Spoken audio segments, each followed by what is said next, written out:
Okay, so today we're going to be working on our Starry Night. I'm going to first start off with my cypress tree, or if you did regular trees, that's fine. Then I'm going to move on to my sky and then my hills. And we're going to focus on that today, and we'll be doing some finishing touches next week. So you're going to need a couple size brushes. I'd say a small and a medium size brush would be great. I'm going to use the smaller size brush for the Starry Night sky. And then the cypress, since it's pretty big, I'm going to use my larger brush. So we're going to start with the cypress tree first. And I'm going to use yellow and green. And I can go back in there to the green. And I'm just going to paint it. I can even use some white here. That might be a little too much white. And some blue. And I want to kind of get like this kind of texture look because, you know, Vincent van Gogh's known for his textures.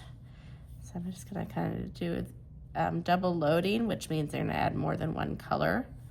So I'm just getting the cypress tree. If it's not perfect on all the sides or the edges, don't worry about that because we'll be using a little technique at the end to kind of clean up the edges. Now, what I didn't do, which is my mistake, I do not have a messy mat here. So it's going to be a little bit messier than normal. So make sure you have a messy mat and it'll save you a ton of time with cleanup.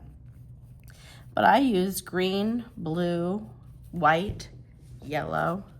It's a little too much white showing. So the nice thing about white is if it shows too much, you just kind of go over it with another color and it will take on that other color.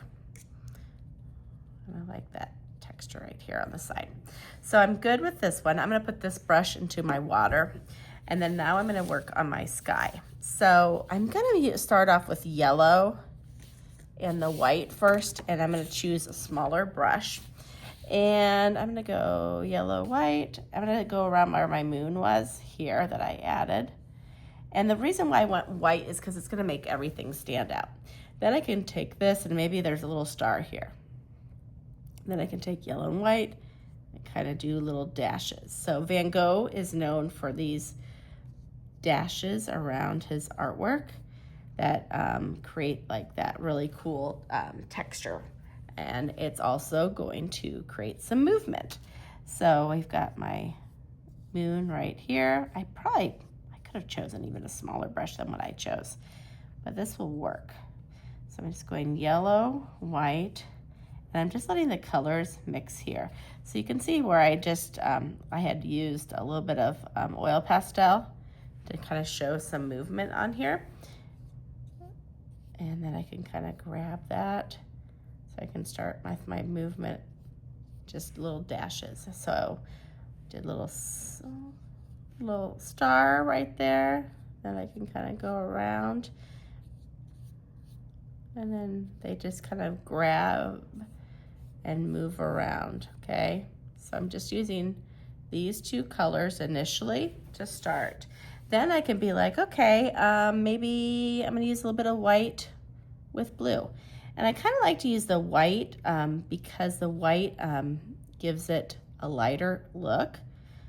And I like the way it kind of mixes. Plus it gives it a contrast when I'm adding it right next to the sky, the black.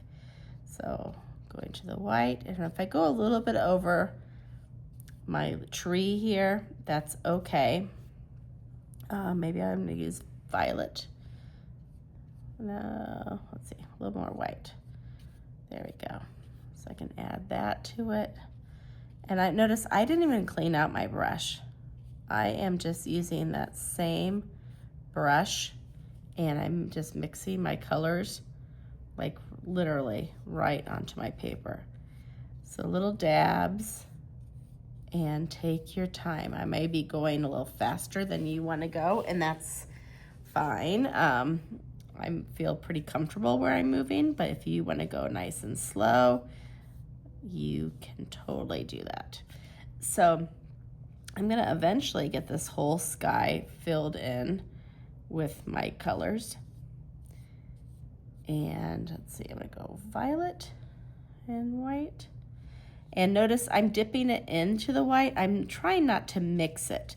Don't mix it like that with the white. You want to make sure you dip it in there, because if you mix it, you're going to create a mess for somebody else that may or may not be okay with that.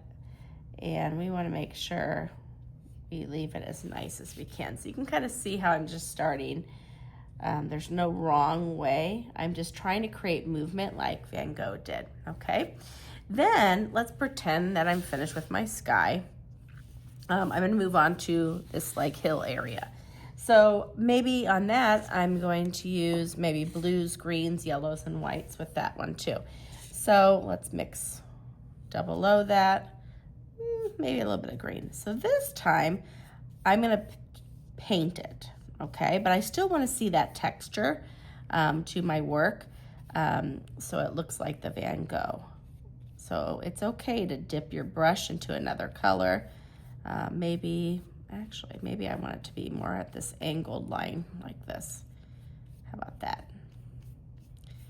So I'm gonna kind of follow this angle right here, okay? So I've got my hills there, and I could do the hills here. I'm gonna go yellow, white, green, kind of paint around there. And it's okay, see right in this area, I'm kind of painting over that a little bit. It's okay, I'm not gonna be too worried about that. I will fix that up later. I like to have a little bit of blue, but I want it to be kind of heavy with color. Now, he used really heavy paints. You're not gonna use as thick as he's using, because we're using temperas and he used oils a lot of time. But you can see how I'm starting to add this. And also what's nice is you see how the top, I left plenty of black, my darker color showing through with my dashes over it, so it creates a nice contrast. Then I moved to this, and it's a little bit, like, if you will, creamier blended, so I think it's gonna make a nice hill. So then I'm gonna paint this kind of texture down in here, but I'm gonna kind of change it up when I get down in this area, because I wanna make sure I can see, I did paint that line there, that edge there for a reason. So maybe rather than going right, maybe this one I'm gonna kind of take my angles of my lines and kind of go left. And I'm gonna make them a little bit lighter. So you can see that there's a difference between this hill here and the hill there. So it's very subtle difference, but I can definitely see it. So I'm gonna go yellow, white, green, paint the edge here. That's really light. So I go back into the yellow. And then this time, remember, I'm painting this kind of angular line here. And why I like the white so much is the white is gonna give the color that you're using, the paint, a little more texture to it, a thickness to it, and it's gonna make it show up really, really nicely. And I'm adding a little bit of blue here. One of the reasons is I'm right by my cypress tree, and I know a cypress tree, I didn't want it to stand or blend into that area, so that's why I added that blue. So I'm gonna kind of keep these hills going this direction, kind of left, versus the top part here.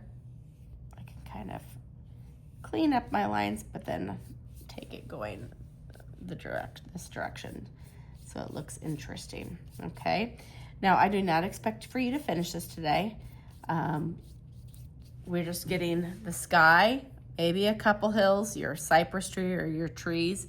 Right now, my tree's kind of blending in a little bit, but really don't worry. We're gonna be using like another method to kind of outline and add some details to it so it stands out, because that's in the foreground, it's in the front, so it's gonna have the most detail. So the only thing I am going to leave some of this black is in my sky, so that I have that contrast. But my hills, my tree, I'm gonna paint that in. And then maybe some of my village, I'm gonna use even a smaller brush and paint that in. Maybe I'll leave some of the black showing on those. I haven't decided that yet. So make sure you're working on this today, and then we'll finish it up next week.